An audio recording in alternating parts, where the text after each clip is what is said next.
पिछले हफ्ते हमने देखा कि कैसे सुंदरबन जलवायु परिवर्तन के मारे कई चुनौतियों से जूझ रहा है। सुंदरबन जो है पूरी दुनिया में ही क्लाइमेट चेंज का प्रभाव पड़ रहा है, लेकिन सुंदरबन पर इसका ज़्यादा प्रभाव इसलिए पड़ेगा क्योंकि पूरा सुंदरबन ही सी लेवल पर है। इसका मतलब जैसे ही पानी का लेवल बढ़ता है तो ज्वार के साथ जितना पानी आता है उसमें ज़्यादा आइलैंड्स जो हैं डूब जाते हैं, तो जानवरों के लिए, वाइल्ड लाइफ के लिए कम एरिया अवेलेबल होता है। इसके साथ साथ क्लाइमेट चेंज से क्या हो रहा है कि सी सरफेस टेम्परेचर वो बढ़ रहा है। इस हफ्ते आइए समझने की कोशिश करते हैं कि जो लोग यहाँ पर्यावरण पर निर्भर हैं, उनकी रोजमर्रा की जिंदगी पर क्या असर पड़ रहा है।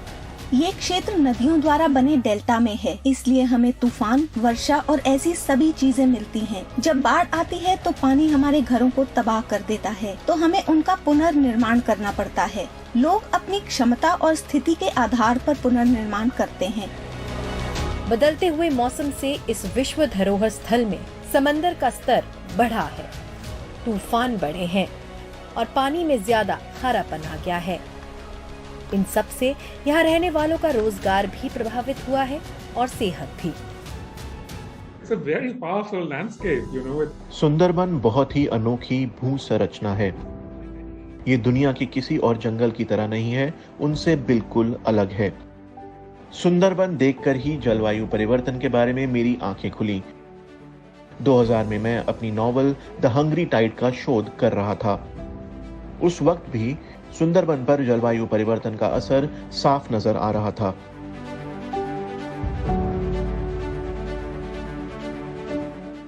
द्वीप गायब हो रहे थे, मैनग्रोव घटते जा रहे थे, पेड़ पौधे और जानवरों की प्रजातियां लुप्त हो रही थीं। सुंदरबन में सबसे अहम जीव केकड़े हैं, वही पूरे मैनग्रोव जंगल को जिंदा रखते हैं और पिछले कुछ बरसों में उनकी तादाद भी कम हुई है। पहले आपको केकड़े रेत के पूरे किनारे पर दिखते थे। किनारे केकड़ों की वजह से बिल्कुल लाल दिखते थे, अब वो नजर ही नहीं आते हैं।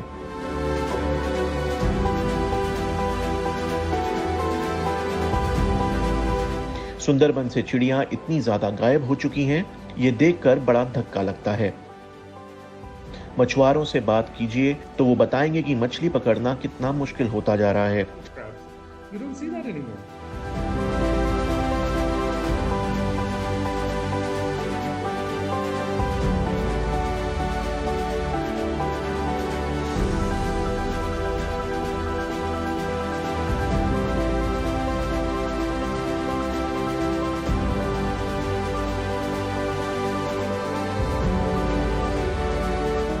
और ये मत भूलिए कि सुंदरबन बंगाल की खाड़ी में मिलता है और वो भी बिल्कुल मुर्दा इलाका बनता जा रहा है। बंगाल की खाड़ी पर करोड़ों लोग निर्भर हैं और वहाँ हालात खराब हुए तो ऐसी आफत आएगी कि बयान करना भी मुश्किल है। हर प्राकृतिक आपदा के साथ न सिर्फ यहाँ रहने वाले लोग बल्कि जंगलों और जंगली जानवरों को भी बड़ी कीमत चुकानी पड़ती है। भारतीय वन सर्वेक्षण में 2017 से 2019 के बीच डेल्टा में मैनग्रोव जंगलों में 2% से ज्यादा कमी आई है। मई 2020 में बंगाल के इतिहास में सबसे भयानक चक्रवात अम्फन ने सुंदरबन को 10 साल पीछे धकेल दिया है। यही नहीं, निचले तटवर्ती इलाके में होने से सुंदरबन में बाढ़, भूकंप, समुद्री स्तर में बढ़त और तटवर्ती कटाव का भी ज्यादा खतरा है।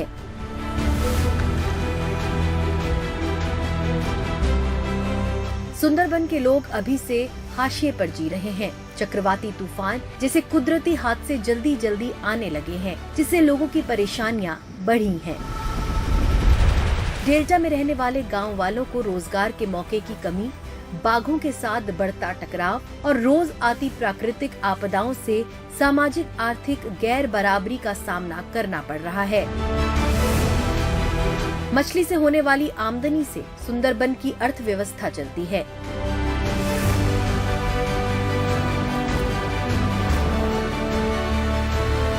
सुंदरबन में भारत के पूर्वी तट की लगभग 90% समुद्री प्रजातियां यहां पाई जाती हैं। इस नजर से भी इस इलाके की बड़ी अहमियत है।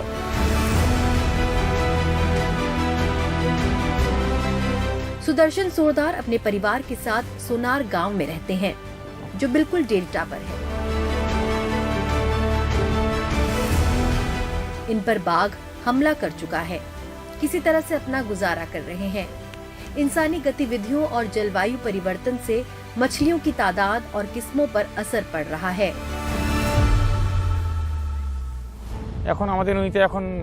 वन विभाग से हमें 10 महीने के लिए इजाजत मिली है, इसलिए हम जंगल में 9 महीने रहते हैं।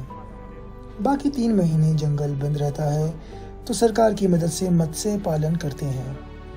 मार्च अप्रैल से हम मछली पकड़ने की प्रक्रिया की ट्रेनिंग शुरू कर देते हैं। पहले के मुकाबले जब से मछलियां पकड़ने वाली नौकाएं बढ़ी हैं, तब से मछली उत्पादन में कमी आई है।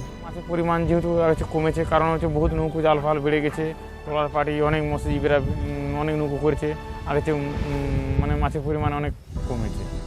सुंदरबन के मछुआरों को जो 3 चीजें सबसे ज्यादा परेशान कर रही हैं, वो है जल प्रदूषण के कारण पानी का बढ़ता खारापन, जलवायु परिवर्तन जिससे इलाके में मछलियों के प्रजनन पर असर पड़ रहा है, और बाघों के बढ़ते हमले।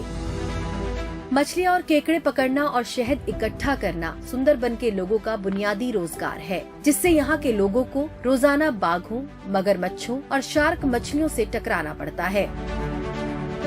कम होती मछलियों की वजह से अब लोगों को सुंदरबन के ऐसे इलाकों में जाना पड़ता है जहाँ ज्यादा खतरा होता है। इससे बाघों और इंसानों के बीच टकराव भी बढ़ा है, और डेल्टा में बाघ के हमले से विधवा हुई महिलाएं बढ़ती जा रही हैं। गीता बाघ विधोबाल या बाघ विधवा हैं। उनके पति मछली पकड़ने गए थे कि बाघ का शिकार हो गए। उसके बाद से इनकी जिंदगी मुश्किलों से घिर चुकी है। अब उन्हें पीने के साफ पानी के लिए भी संघर्ष करना पड़ता है। समंदर का पानी चक्रवाती तूफान की वजह से हर जगह चला गया। ट्यूबवेल से पानी लेने के लिए हमें बहुत दूर जाना पड़ता है। यहाँ पानी की बड़ी दिक्कत है। मेरे पति नदी में झींगे पकड़ने गए, उनके साथ मेरी बेटी भी थी और लोग भी थे। जंगल से बाघ आया और उन्हें उठा ले गया। जब लोगों ने बताया तब हमें पता चला। मेरे पति को बाघ ने मारा, तो उसके बाद हमें बड़ी परेशानियों का सामना करना पड़ा। मेरे छोटे छोटे बच्चे थे, उन्हें पालने में बड़ी मुश्किलें आईं।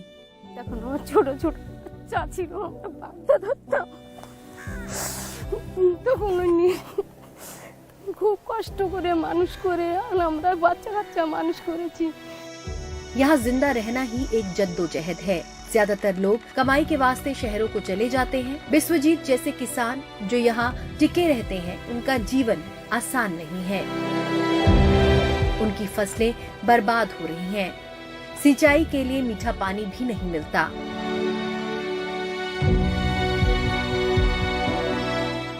हमारे धान के खेत बर्बाद हो गए, क्योंकि यश चक्रवात के बाद खारा पानी धान के खेतों में आ गया। हमने वो पानी पंप के जरिए बाहर निकाला, लेकिन धान लगाया जा चुका था, तो सोचा कि फसल अच्छी होगी, क्योंकि हमने बारिश का पानी सिंचाई के लिए बचा कर रखा था। लेकिन बढ़ते तापमान से पानी में खारापन बढ़ गया और फसल पकने से पहले ही बर्बाद हो गई। जलवायु परिवर्तन से बढ़ते खतरों और रोजगार की कमी है, तो लोग यहाँ से बाहर जा रहे हैं। पुरुषों की आधी से ज्यादा आबादी काम की तलाश में शहर जा चुकी है। सुंदरबन में ज्यादातर महिलाएं, बच्चे और बुजुर्ग ही बचे हैं।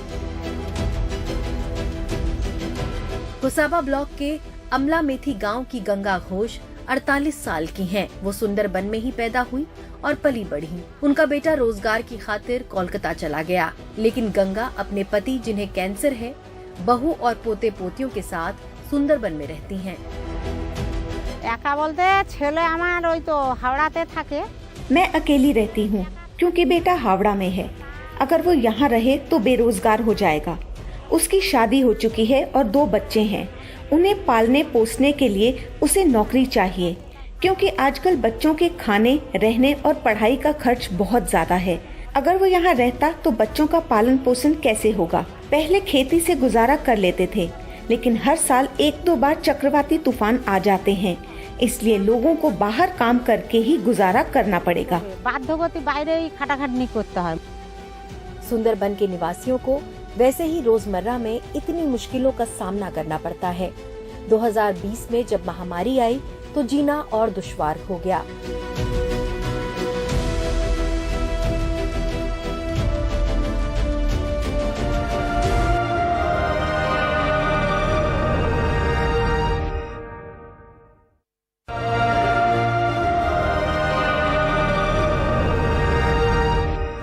सुंदरबन में गरीबों की बड़ी आबादी है।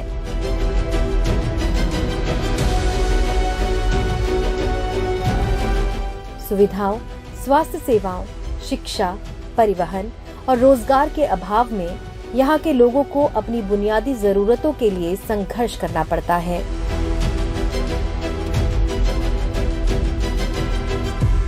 The peoples of Sundarban are suffering. Sundarban के लोग कई तरह की बीमारियों की चपेट में हैं। कुछ बीमारियां पानी से होने वाली हैं, जैसे गैस्ट्रोएंटाइटिस, एमोबेसिस, गर्भ संक्रमण, टाइफाइड और हेपेटाइटिस है। और साथ ही कुछ बीमारियां हवा से होने वाली हैं, जो कि पुरानी सर्दी खांसी, पुरानी ब्रोंकाइटिस, दमा और दमा ब्रोंकाइटिस से हैं।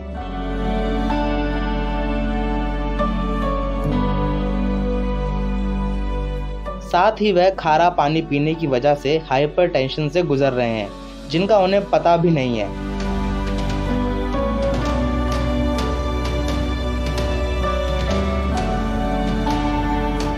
ट्यूबवेल का पानी खारा है और इसमें बड़ी मात्रा में आर्सेनिक है, तो आर्सेनिक का जहर भी वहां उनके बीच फैला हुआ है। Arsenic poisoning is also prevalent in that area.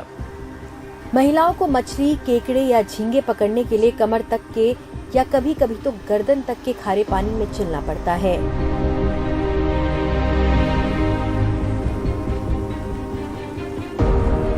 लहरीपुर की सविता गयेन को भी औरों की तरह त्वचा की एलर्जी ने घेर रखा है, जो खारे पानी से होती है। इलाज के लिए नियमित रूप से क्लिनिक जाना पड़ता है, लेकिन दूर अस्पताल जाने के बजाय वो बंगाल की खाड़ी में बोट क्लिनिक जाती हैं, जिसकी शुरुआत 25 साल पहले हुई थी।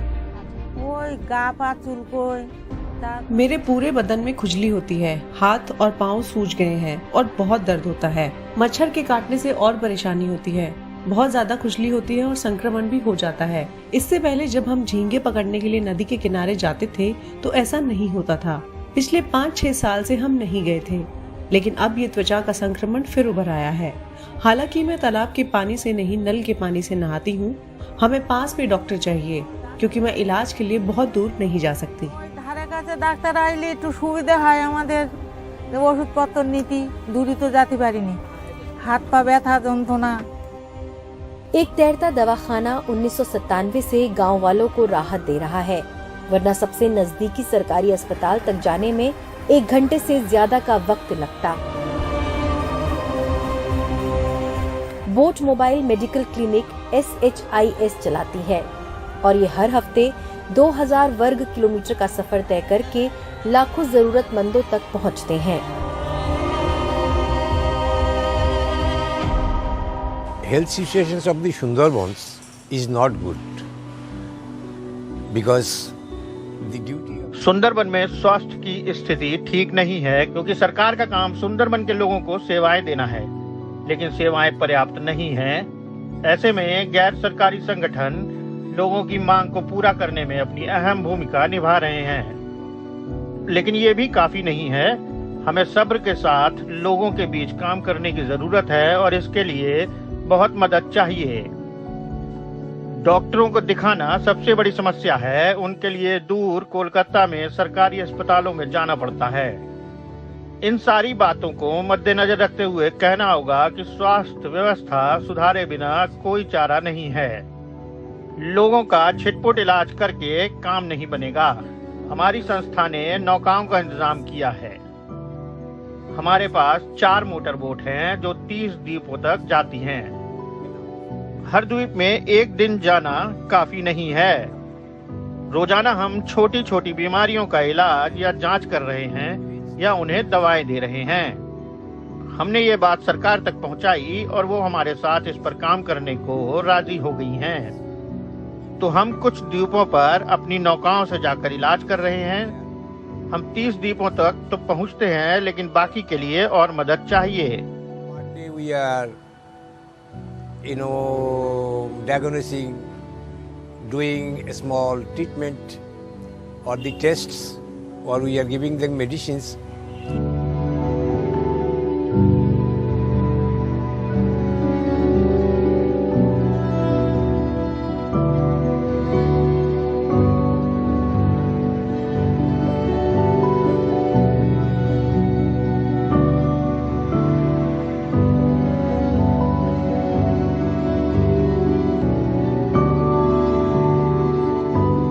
जैसे कि डिटॉल बनेगा स्वस्थ इंडिया जो कैंपेन है, जो डिटॉल और एनडीटीवी साथ में करता है, इस कैंपेन में हमने प्रॉमिस किया था कि हम इंडिया की 50% वाटरवेज तक पहुंचेंगे और जो भी कोई लोग हैं जो अलग अलग आइलैंड्स में, उपद्वीप्स में जो लोग रह रहे हैं, उन सब तक हमारे हाइजीन के मैसेजेस और हाइजीन एज ए की फैक्टर लोगों तक पहुंचेगा।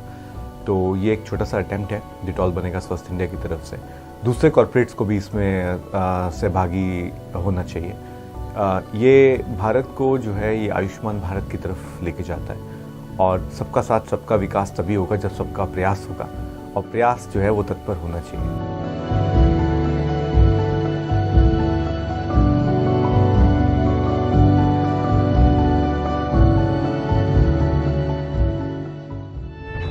सुंदरबन के दूर दराज इलाकों में प्राथमिक स्वास्थ्य सेवाओं की कमी है।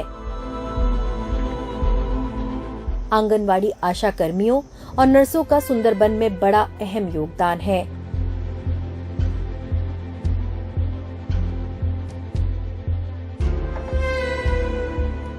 हाल में भारत की महिला आशा कर्मियों का ग्रामीण इलाकों में स्वास्थ्य सेवाएं देने के लिए WHO ने सम्मान किया। सुंदरबन में आशा कर्मियों को कई बार कमर तक पानी वाले इलाकों में चलकर जाना पड़ता है।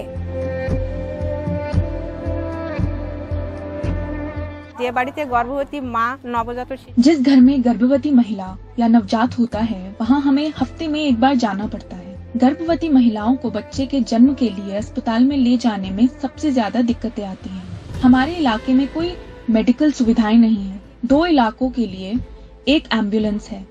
ये एम्बुलेंस भी हमारे इलाके में नहीं है। इसके लिए कई फोन मिलाने पड़ते हैं, तब जाकर वे आती है।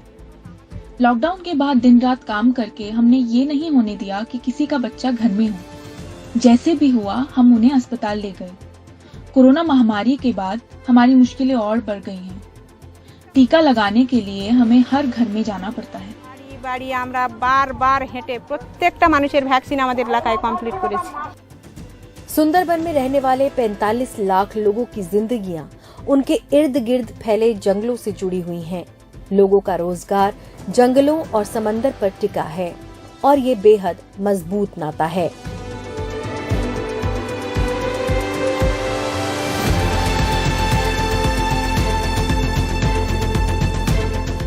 जब दुनिया एक अनिश्चित भविष्य की तरफ बढ़ रही है, बायोडाइवर्सिटी खत्म हो रही है और क्लाइमेट चेंज के चैलेंजेस हम पर हैं, तो मैनग्रोव्स एक बहुत अहम भूमिका निभाते हैं इस इकोसिस्टम को बचाने के लिए।